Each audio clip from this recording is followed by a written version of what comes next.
Aquí estamos en el rancho para buscar los ingredientes para poder hacer mi famosa feollada brasileña. Chorizo, tenemos costilla, un rabito de cerdo, una patica ya picada, unos lomitos rancheros.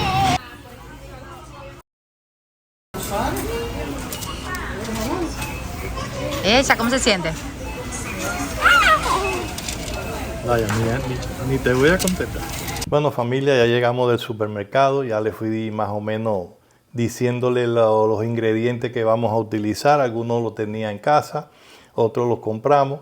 Así que vamos a comenzar, pero no sin antes felicitarlos a todos por esta Nochebuena, por el fin de año. Espero que tengan un buen fin de año con muchas bendiciones, al igual que las Nochebuenas. Sin más, comenzamos a enseñarles los ingredientes para este icono brasileño. Bueno, mi gente, ¿qué vamos a hacer ahora? Vamos a coger las paticas, ya están cortadas, y vamos el rabito de cerdo a cortarlo en 3. Vamos a coger una olla, tomamos la olla de nuestra olla reina, que es una olla a presión, y vamos a echar nuestros frijoles negros o poroto, como se dice en Brasil, que lo tengo en remojo desde el día anterior. A esta preparación le vamos a añadir las paticas de cerdo y el rabito, 2 hojas de laurel, un diente de ajo pichadito, y nos vamos a nuestra reina. Aquí le vamos a dar más o menos entre 20 o 25 minutos. Bueno, mi gente, mientras se ablandan los frijoles, vamos a proceder a cortar nuestra carne. Ya en el súper ya me habían cortado las costillitas, así que ya la tengo aquí procesada, más o menos en dados grandes, porque me gusta a la hora de servir la feollada que se vea la carne. Aquí tenemos, no le había dicho, 300 gramos de costilla y 300 gramos de lomito mexicano. Déjenme decirle, mi gente, que esta feollada me la enseñó un brasileño que conocí en uno de los hoteles que yo trabajaba. Lo invité a comer un día a mi casa. Yo le había hecho un potaje de frijol negro y él me planteó que en su país hacían este tipo de preparación y me hizo la feollada con algunas cositas que teníamos, porque no había mucha cosa en Cuba para hacerla real, pero sí me explicó la forma de hacer la feollada. Y me encantó tanto que, como estamos en este tiempo de invierno, qué sé yo, es apropiado este tipo de preparación, por eso se las traigo en este momento. Vamos a coger una longaniza, vamos a trocearla, un choricito rojo, que esto le va a aportar mucho sabor y mucho colorido. Un pedacito de panceta, más o menos 100 gramos de panceta, 150 gramos, o bacon, como algunos le llaman. Y por último, un pedacito de jamón, más o menos 50 gramos de jamón. Les recomiendo que sea jamón de pierna, porque le aporta mucho más sabor. Como condimento para nuestro sofrito vamos a usar una media cebolla,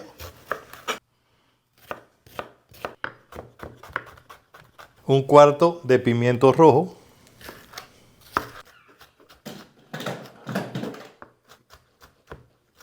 un cuarto de pimiento verde, 2 dientes de ajo, 2 cebollinos, que lo único que vamos a utilizar es la parte verde. Por último, un manojito de cilantro. Bien, ¿qué vamos a hacer ahora? Vamos a salpimentar la carne, que está cruda, para realzar su sabor a la hora de sellarla. no mucha sal, simplemente es un poquito. Esto va a hacer que su sabor se acentúe a la hora de sellar. Vamos a empezar con esta carne y luego le vamos a ir adicionándole las otras carnes que ya están preelaboradas, como es el bacon, el chorizo. Bueno, mi gente, aquí echamos un chorrito de aceite, no mucho. Y vamos a ir incorporando nuestras costillitas y nuestros lomitos mexicanos. Vamos a sellar bien, que se dore bien. Bueno, mi gente, miren, ya la carne está dorada. Miren qué maravilla. ¿Qué vamos a hacer ahora? Vamos a retirar la carne que ya está sellada, bien doradita. Hay personas que lo echan todo junto. A mí me gusta ir paso a paso para ir recuperando sabores y ya verán cómo va a quedar nuestra rehollada. Bien, vamos a ir incorporando el bacon y los tocinos. Bueno, familia, aquí ven, ya más o menos he sofrito un poco nuestro bacon, la longaniza, el chorizo. Vamos a retirarlo. Bueno, aquí en esta misma grasa vamos a echar la cebolla, el ají, o sea, los pimientos y el ajo. Vamos a sofreír. Punteamos con un poquito de sal para que suden los vegetales y caramelice con el fuego a media. Bueno, mi gente, ya tenemos los vegetales bien pochaditos. Vamos a volver a incorporar las carnes. Recuerde que en el frijol habíamos echado lo que eran las paticas y el rabito del cerdo. Se lo extraje, también va para adentro. Vamos a mezclar para que todos esos sabores se incorporen. Me había olvidado, mi gente, le voy a adicionar un toquecito de tomillo que le va muy bien. Bueno, familia, extraje un poquito de frijol y lo vamos a batir para que esto es un truquito para darle un poquito de mayor cremosidad a nuestra rehollada. Con una batidora de mano batimos.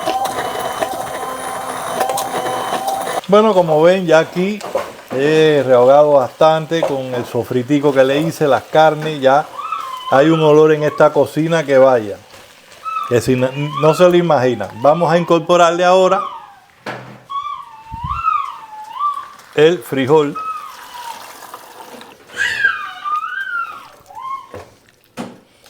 Lo que hemos batido. Esto no es más que un guiso con frijoles. Muy distinto al potaje que hacemos los cubanos, que no lleva tanta carne, pero sí lleva, que eso no se lo ponen los brasileños, que es un puntico de azúcar. Todo potaje de frijol negro que hacen los cubanos le echan un toquecito de azúcar y queda divino. Y este es el momento de probar el punto de sal.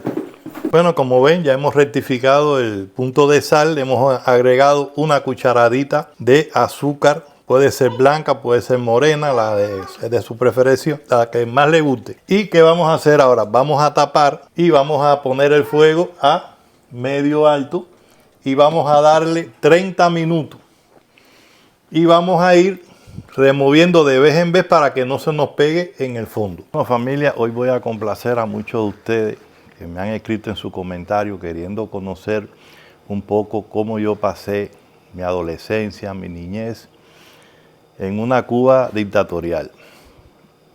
Les diré que mi niñez fue como cualquier niño normal, con sueños, con esperanza, rodeado de muchos amigos, aquellos amigos que en la adolescencia dejaron de ser amigos para convertirse en hermanos. Jugué mucho, no había internet en Cuba, siempre salíamos de la escuela y por mucho que comíamos no engordábamos, porque siempre estábamos en algún juego, en alguna actividad. Juegos a veces un poco peligrosos. Nosotros cogíamos las latas de leche condensada, las aplatábamos, hacíamos hacha y nos fajábamos como si fuéramos indios y vaqueros. De hecho, tengo una cicatriz aquí que me la hizo un gran amigo, un hermano, que hoy está en Jamaica. Gracias a esta cicatriz, no me voy a olvidar nunca de él. Y así pasé mi niñez. Mi adolescencia fue de mucho trabajo, ya que ustedes saben que yo perdí a mi madre a los 10 años. Tuve que ayudar a mi papá, limpié zapatos, vendí fruta, hice artesanía. O sea, hice muchas cosas para poder salir adelante y aparte estudiar y hacer muchas cosas que llenaron de orgullo a mi papá porque veía cómo yo trabajaba. Me casé muy joven, a los 19 años quizá. Por esa prontitud del matrimonio no duró mucho, la poca experiencia, pero bueno, algo bueno saqué de ese matrimonio. Nació mi príncipe, el único varón que tengo. De ahí volví a casarme. Ese matrimonio duró 13 años. También tuve la suerte de que en ese matrimonio nacieron 2 princesas maravillosas, muy lindas por cierto. De ahí volví a casarme con una maravillosa mujer, la madre de Hilda, que luchó conmigo, junto conmigo a mi papá que enfermó ya que era diabético, padecía de la presión también, tuvo una enfermedad que durante 5 años tuve que cuidarlo, atenderlo. Le hicieron 17 operaciones, la diabetes provocó que empecé a amputarle sus miembros, primero por un dedo, luego las piernas.